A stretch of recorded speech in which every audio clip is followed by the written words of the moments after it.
The Shadow Throne, Chapter 23. Long after Tobias and Amorinda had gone to sleep, I sat awake near the fire, exhausted but unable to sleep.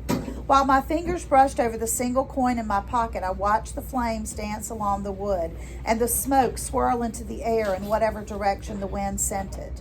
What must it feel like, I wondered, to be something that drifts in one way or another with no will of its own?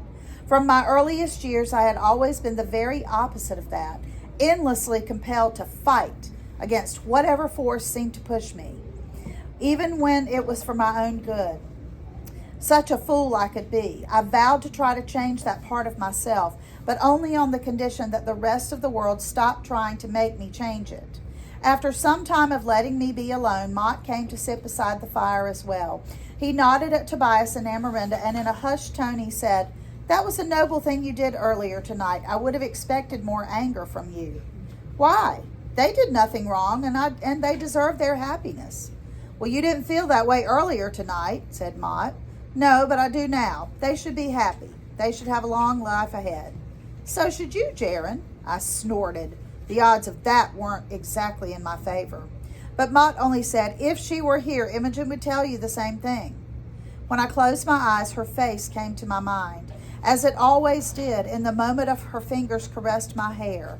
More than once in Vargan's prison I had dreamed about her, that we were together somewhere in the afterlife, and I was begging her forgiveness for my mistakes. And though the details of the dreams had receded from my mind like waves from a beach, I remained certain that she had made her peace with me. When I opened my eyes again, I looked back at Mott and I said, "I think she loved me." "Of course she did. And why couldn't I see it?" "You always knew it, but you had the princess. Your duty was to the betrothed." "That I did," I said. I sighed and gazed into the fire again. "Villains and plots and enemies are simple things to me, but friendships are complicated, and love is harder still. It wounded me deeper than a sword ever could. If you hurt deeply, then it meant that you loved deeply too. Love is a powerful thing, Jaron, and in the end, love will help you win this war." I chuckled. "That'd be a fine new strategy, I think. When the enemy wields a sword against me, I'll just simply express my love for them. They'll be so shocked they'll collapse on the spot, and the victory will be mine." "Oh, I dare say you'll be the first to claim victory that way." His soft laughter dimmed when he saw I had grown serious. He added, "Tomorrow we will rejoin the war, so it's time to decide who you are. Will you be carried off by this wind coming at us, or stand and face it?" "If only the complications of life could be simplified that way," I said. "There is no windstorm. It's your storm, and the future of all of us depend on you now. So who are you, Sage? An orphan boy who cares only for himself? Or the undisciplined, rebellious prince your father sent away? Life has tested your resilience and strength and willpower, and you have succeeded in ways nobody ever thought possible. But the storm has never been worse, and it will either destroy you or define you.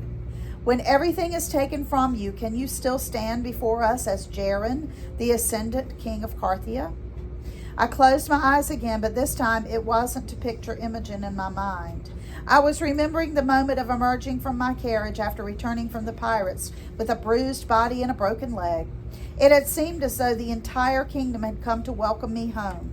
They had bowed and hailed me as the ascendant king, meant to rise from the darkest night and bring dawn to my country.